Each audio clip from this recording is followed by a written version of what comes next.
Hello, uh, testing my mic. Guys, can you hear me?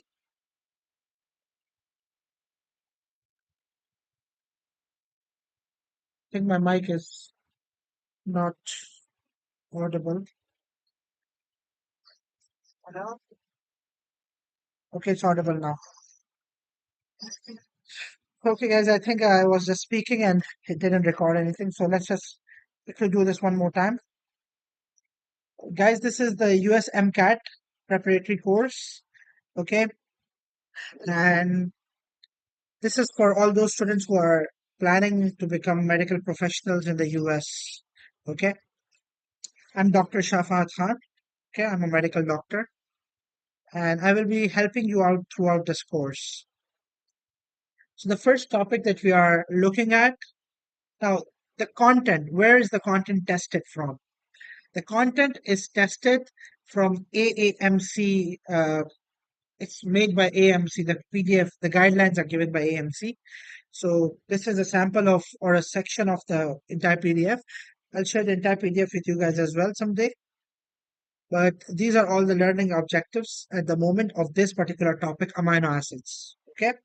The structure and function of proteins and the constituent amino acids, everything needs to be learned. Okay. So what are amino acids by definition? Amino acids are the building blocks of proteins. Okay. Amino acids are the building blocks of proteins. Amino group is the NH2 group. Acid part is the COH part, the carboxylic acid group. Okay. Amino acids, when this is how they look like, central carbon atom, which is called the alpha carbon, which is connected to a carboxylic acid group, an NH2 group, an R group, and a hydrogen. Okay. This alpha carbon that we have right over here, this is called the alpha carbon, by the way.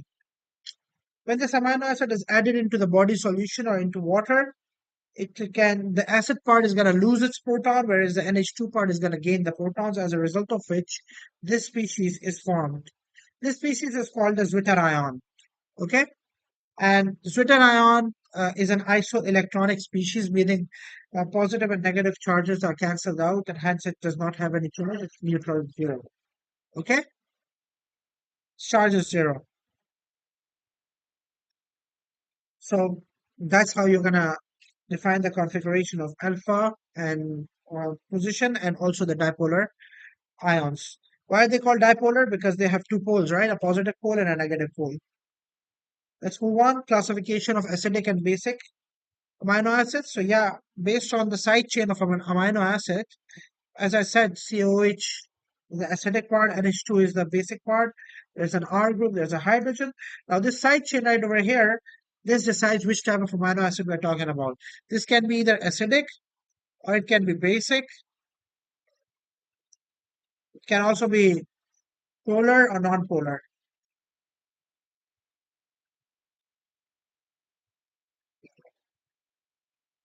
Now, acidic amino acids are the ones that contain acidic groups. Basic are the ones that contain the basic groups. So acidic group, now you definitely don't need to remember different types of amino acids, but just take as take them as an example of different types of amino acids which are there. So for example, glutamic acid is an acidic amino acid because it has COH in its R group. Similarly, glutamine is a basic amino acid because it contains NH2 in its R group. Okay. Hydrophobic and hydrophilic. What does hydrophobic mean? What does hydrophilic mean? The term hydrophobic, as the name suggests, hydrophobic. Phobic means repelling or fearing. So it's water fearing. So it just repels water. Whereas hydrophilic means water loving, so it can dissolve in water easily. So these are two types of amino acids based on their solubility in water. If the amino acids can dissolve in water, they are hydrophilic. If they cannot, then they are hydrophobic. Okay. Now, sulfur linkage of cysteine. Cysteine is a special amino acid which we call a sulfhydryl amino acid. It contains sulfhydryl group, meaning it contains SH group as its side chain. So what happens is that two cysteine molecules, when they join together, they can form a bridge. in between them. Okay, so let's draw that bridge over here. Now, this is your COH and H2, hydrogen, and the SH. Next to this will be another uh, cysteine molecule.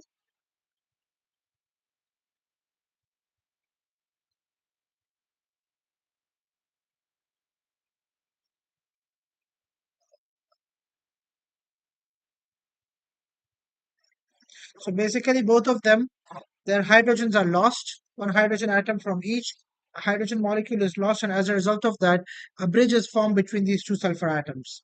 This bridge that is formed over here, this is called a disulfide bridge. And this is the strongest of all bonds, second to the peptide bonds, actually. Peptide bonds are the bonds that are formed in between the amino acids while they are forming proteins. The disulfide bridges are the strongest of all bonds after peptide bonds. Okay, and then peptide bonds are formed when two or more amino acids join together by condensation polymerization. So, for example, if you have an amino acid right over here, this is the amino acid COH2, and there is another amino acid right here with an NH2 group. So, so the R group, this is not double one, the single. So the NH2 is going to lose an H, the COH is going to lose an OH, a water molecule will be lost, as a result of which this carbon bonds with the nitrogen right here. So carbon double bond and oxygen bonds with the nitrogen, and as a result of that, a bond is made right over here.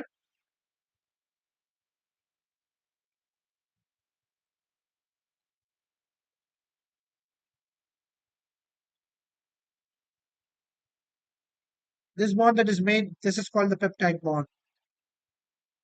This bond right here. Okay, and this is even stronger than the disulfide bridges. Okay, and this molecule, the entire molecule is called a dipeptide. Even though it contains only one peptide bond, but it's called a dipeptide. And then finally, hydrolysis. Hydrolysis is the opposite of condensation, meaning you take this dipeptide and you add a water molecule into it.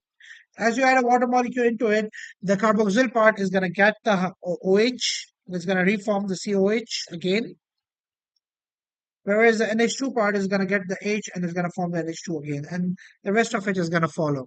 So the dipeptide is going to break down into two separate amino acids. So with this, we finish off the topic for discussion in this lesson. So thank you so much, guys. See you soon.